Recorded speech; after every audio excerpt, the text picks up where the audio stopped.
नमस्कार, मैं हूं जयश्री नागदा और आप देख रहे हैं CBC news Rajasthan. Fateh Sagar no vehicle zone बनाए जाने की तैयारी कर रही यूआईटी और ट्रैफिक पुलिस। मीडिया में ये रिपोर्ट छपी और सीबीसी ने आम लोग जो आवाज नहीं उठाते, अपनी तकलीफ के लिए भी उनकी आवाज बनकर ये बताया कि अगर ऐसा हुआ तो ये एक आम उदयपुर वासियों के साथ नाइंसाफी। सीबीसी न्यूज राजस्थान द्वारा जब उदयपुर के आमजन की आवाज उठाई गई तो साथ हो गए उदयपुर वासी और उन्होंने खुलकर अपने विचार भी व्यक्त किए। हमारे पास व्हाट्सएप, फेसबुक और ईमेल के जरिए कई कमेंट्स आए।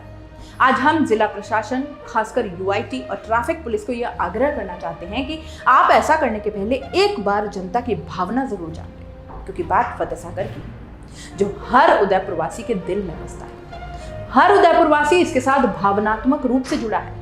अधिकारियों का तो तबादला होता रहता है, इसलिए आपको एक बात बता दी कि जब फतेह सागर पूरी तरह सूख गया था तब कितने लोगों ने कितनी मन्नतें मांगी थी।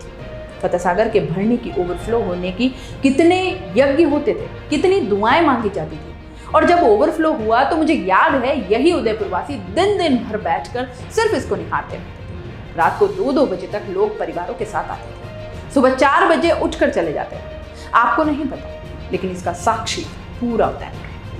सीबीसी द्वारा आम जन की आवाज उठाने के बाद कई संगठन और फतेह सागर के मुंबईया बाजार के व्यापारी, यूआईटी के सेक्रेटरी ने मीडिया को यह बात कही कि यह बात सही है कि फतेह सागर से लोगों का सीधा जुड़ाव है।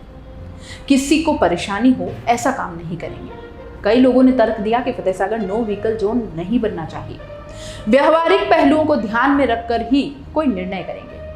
इधर सीबीसी ने जब आम जन की भावना को सामने रखा तो उसमें कई लोगों ने रिएक्शन आए, जिसमें अधिकतर लोगों का मानना है कि अगर ऐसा होता है तो बहुत गलत है। लोगों ने क्या कहा, ये हम आपको बता रहे हैं। जागरूक शहरवासी महेश शर्मा कहते हैं कि किन से कह रहे हो अख्तर साहब, यहाँ तो हम सब घायल चेटक घोड़े के समान मरनासन पड़े हैं, कोई बोलने वाला नहीं। यह सब गलत बनाए गए पार्किंग पर सवाल उठाने के कारण हो रहा है। उसे आप और हम उपयोग में लें, इसीलिए यह सब जरूरी है। सलीम खान कहते हैं, एक दिन के लिए मैं फतेह सागर पर हड़ताल पर बैठकर विरोध करूंगा। गिरीश वीरवानी कहते हैं, प्रशासन को मनमानी नहीं करने देंगे। अहमद रजा कहते हैं, इसका विरोध होना चाहिए। मोहम्मद असलम मोहम्मद कहते हैं, प्रशासन पब्लिक से है जनाब, जब पब्लिक रोड पे उतर जाएगी इनके खिलाफ तब समझ आएगी। मंजू माली कहती हैं, ये झील तो हमारी जान, सरकार ऐसा नहीं कर सकती। राजेंद्र सोनी कहते हैं, प्रशासन क्या चाहता है, विद्रोह होगा। अमित कालरा कहते हैं कि अगर प्रशासन ने ऐसा किया तो यूथ का विरोध उसे ले डूबेगा इसी झील में। जयेश सोनी कहते हैं, ये अवैध कब्जा किस बात का, इससे अवैध वसूली किस हैसियत से, प्रशासन कहां कहां दादागिरी करेगा और जनता कब तक सहन करेगी, घेर कर मारेगी, याद रखना। उम्मीद खान, सभी उदयपुरवासी नौजवान, बुजुर्ग और महिलाएं सब मिलकर पुरजोर आवाज उठाएंगे और प्रशासन का घोर विरोध करेंगे। आकाश टिक्कू कहते हैं, समझ से परे हैं ऐसे निर्णय। जयेश सोनी कहते हैं, फतेह सागर बनाने में सरकार का क्या योगदान, सरकार की जेब का एक भी पैसा लगा क्या, तो भी सरकार तरह तरह के ठेके देकर नेहरू पार्क, मोती मंगरी सब पर टिकट लगाकर बिना इन्वेस्टमेंट कमा ही रही है। फिर एंट्री टैक्स किस बात का, जनता जब तक चुप है तब तक ही ठीक है।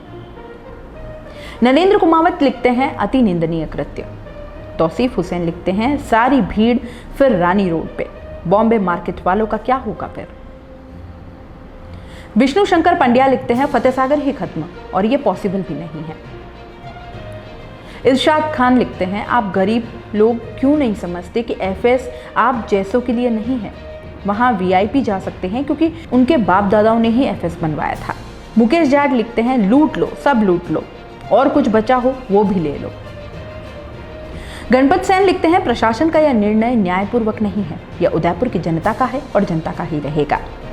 रेखा हिंगड़ लिखती हैं, इट्स नॉट पॉसिबल।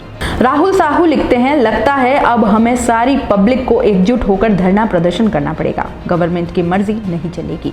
ऐसी कोई प्लानिंग गवर्नमेंट के पास नहीं होनी चाहिए, तो सभी जनता तैयार रहें इसे रोकने के लिए। जय हिंद, जय भारत। शबाना अख्तर लिखती हैं, फतेह सागर उदयपुर का दिल है। कुलदीप कुमावत लिखते हैं, रानी रोड अलग ऑप्शन बन जाएगा अब। दीपक सिंह बारोद लिखते हैं, प्रशासन नहीं समझ रहा, अगर चार्ज किया तो मुश्किल लोगों को नहीं, वहां के शॉपकीपर को होगी, लोगों को कोई फर्क नहीं पड़ता। दीपक सिंह बारोद लिखते हैं, इतना भी इम्पोर्टेंट नहीं है जाना एफएस, अगर पैसा लेते हैं तो बाइकॉट। कृष गुजर लिखते हैं, पागल हो गए हैं उदयपुर के प्रशासन वाले, हर जगह शहर की हालत खराब कर रखी है और अब एफएस को भी बंद करने चले, या फिर सबके लिए करो बंद, आम जनता ही क्यों नहीं ले जा सकती वाहन लेकर। सोशल मीडिया पर किए गए ये सारे कमेंट्स, इसके अलावा कई लोगों ने व्हाट्सएप पर भी मैसेज भेजा। पार्षद और अतिक्रमण समिति के अध्यक्ष छोगालाल भोई ने भी कहा है कि यह बिल्कुल गलत है। अगर नो व्हीकल जोन बनता है तो उदयपुर वासियों के साथ अन्याय होगा। सीबीसी न्यूज राजस्थान की यह खबर आपको कैसी लगी, नीचे कमेंट करके जरूर बताएं। अगर आप YouTube पर देख रहे हैं तो सीबीसी न्यूज का चैनल सब्सक्राइब करिए, पास में दिख रहे बेल आइकन को भी दबाइए, ताकि जब भी हम आपके लिए कोई खबर, कोई जानकारी लेकर आए तो सबसे पहले आपके पास नोटिफिकेशन पहुंचे। अगर आप फेसबुक पर देख रहे हैं तो सीबीसी न्यूज का पेज लाइक करिए। अगर आप इंस्टाग्राम पर देख रहे हैं तो आप हमें फॉलो कर सकते हैं।